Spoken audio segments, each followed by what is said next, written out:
Now, COVID-19 infections nearly doubling over the past 24 hours. Professor Mosa Moshabela, Acting Deputy Vice-Chancellor for the Research and Innovation at UKZN, joins me now from Durban to discuss these developments. Very alarming figures over the last 24 hours that have come about in terms of COVID-19 infections, Professor.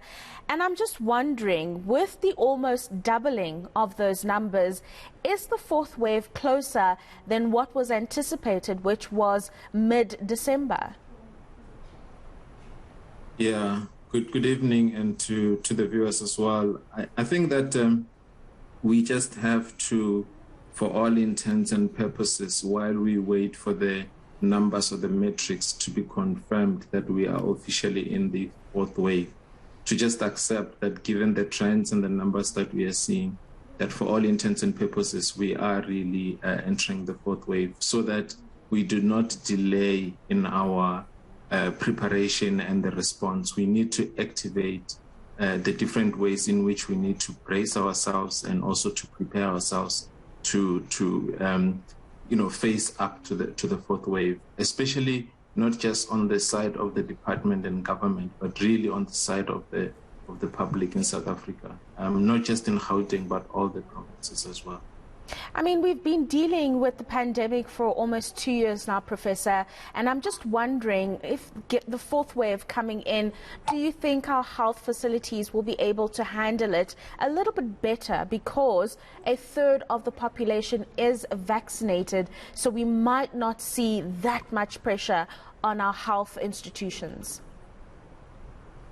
Yeah, I think on the one hand is in terms of the population being ready for the fourth wave. And again, for me, the way I look at it on the side of the population is more about, as much as possible, switching off the tap.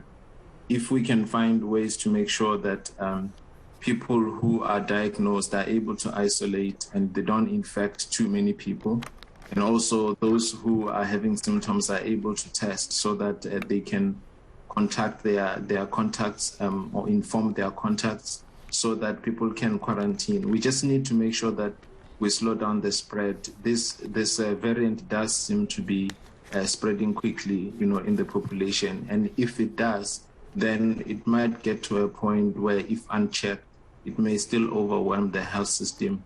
Hopefully, as you say, that the burden of disease hopefully might not be as severe, but even moderate disease that requires some sort of care might actually overwhelm the health system. I think that's the important part. On the side of healthcare, it's important that healthcare workers get boosters so that we don't have a lot of absenteeism from work because of illness. And I'm glad you bring up the spread of this virus. So just so that you are clear with us, Professor, is this the Omicron variant that is spreading a lot faster than we saw initially? I mean, we had the Delta variant, which was also easily transmissible. Are we finding that Omicron, even though there are still investigations into this mutation, is spreading a lot faster than what we've seen in previous waves? So we're waiting for the confirmation about transmissibility and also in terms of reinfections. But I think what we do know is from the National Institute of Communicable Diseases, NICD, that 75% of all the samples that have been sequenced are showing that it's the Omicron that is dominant. So we can, for all intents and purposes, assume that Omicron is the one that is a dominant virus. The properties and the characteristics and its behavior is what we are still studying. But so far, it does seem like it spreads quickly. And we just need to see the extent to which people who have recovered from previous COVID-19 are also being reinfected this time, so that we can see the issues around immune evasion. But I must agree also that the anecdotal reports that we are getting, is that for those who are vaccinated, we are seeing mild disease. Professor, is it not concerning that a lot more younger people are being infected and are being hospitalized as of recent? Before, young people were not as much of a worry as the older population, but that seems to have turned. And I'm wondering if that has come out as a great point of concerns for professionals like yourselves that are looking at the development of COVID-19. So there are three parts for me. One is that in general, we expect that because older people are vaccinated, we may see younger people getting more infected because the proportions of vaccination in the younger age groups is quite low. That's the first part. The second thing I think is that generally when an infection like this enters a population, it may start with young people because they are the ones that are most socially active and they are mixing the most. But in time, it may begin to spread in the households towards other age group.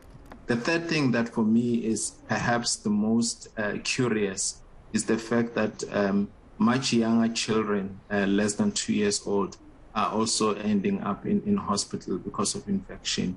And that might be a matter of them not having a mature enough immune system. But this is a trend that is really curious. And I think in the coming week or so, we need to really profile that much better and see what the progress is amongst those very, very young in the first 2 years of life. Professor, you've mentioned that there's going to be effort that's needed from both citizens and government to ensure that we contain the fourth wave as best as we can. But obviously the country will be looking towards government to take the necessary steps to contain it as best as they can. And I'm just wondering about your thoughts in terms of the potential steps that government should be taking here. Are we looking at perhaps locking down the country as the best precautionary measure? Or should we just focus on ramping up the vaccination drives? Yeah, I mean, I think these are important questions. I think clearly ramping up vaccination is important. But as we have seen previously, you know, when you're vaccinating in the middle of a surge of infections, you might find that people that you vaccinate are also around the same time before they actually build up immunity, that they are also getting COVID-19, and that might actually confuse people a lot, as we have seen. So no doubt vaccination is important regardless of what happens, because that would contribute. But I do think that it's very important that government does two things. One is to make sure that rapid antigen testing becomes available so that testing can be as easy as possible. And if possible, that people can even test where they are and not having to go into facilities. That's the first thing. The second thing that I think is important that government needs to do is to counter misinformation. Right now, there's a whole lot of misinformation happening. People are saying that the numbers that we are seeing are cooked. People are saying that, you know, vaccination is not good. There's a whole lot of misinformation that government needs to do something about it. And last time when we raised this issue of side effects where government was not responding quickly, by the time they responded, it was a bit late. There was already a lot of damage. And I hope that this time around, when it comes to issues of misinformation and disinformation, government can attend to it very quickly. Right, and I know that there is a task team that's currently discussing vaccine mandates and mandatory vaccines for certain activities or certain establishments. I mean, your thoughts on this task team and whether these vaccine mandates are the direction that the country should be taking as a matter of urgency, Professor? Yeah, I mean, I support vaccine mandates as long as we understand that mandates are very different from compelled vaccination, which basically, you know, people are compelled by law to vaccinate and they may feel, you know, coerced. And also just to make sure that it's not necessarily forced vaccination where people are held down to inject vaccine into their arms. It's not. But mandates are more about incentives and penalties. And I think that if we understand it that way, then yes, I'm in full support of mandatory vaccination. It will help to increase the coverage of vaccination. If we get to a point where we reach 70, 80% coverage and the government decided that we need to relax those mandates and let go of them, I'm fine with that. The most important thing is for us to get to close to 80% of coverage with vaccination. And then just a final thought from you, Professor. In your engagements with different stakeholders that are involved with dealing with COVID-19, what are they saying about the fact that we might see, well, not the fourth wave, but really just creating a balance between the economy and saving lives? Because we do have various stakeholders who call for different actions to be taken. And when we speak about that, and you mentioned this a little bit earlier, the booster shots. So your engagements around the booster shots, we do have vaccines that we know could be expiring soon. So the urgency in which a government needs to take in this sense in terms of making sure that healthcare workers are starting to get those booster shots. Yeah, I think in terms of healthcare workers, booster shots for sure, no question about it. People above 60, booster shots for sure, and people who might have immune systems that might not be strong enough. And those policies are underway. I'm happy about that. I think in terms of engaging stakeholders, most people don't want lockdowns. And we've got to choose between lockdowns and vaccination. If we don't want lockdowns, then we must commit to vaccination, everybody across the sectors. And if we cannot necessarily refuse vaccination, we cannot refuse lockdowns and refuse vaccination at the same time. So I'm all for us as society moving towards higher levels of vaccination, and even lockdowns.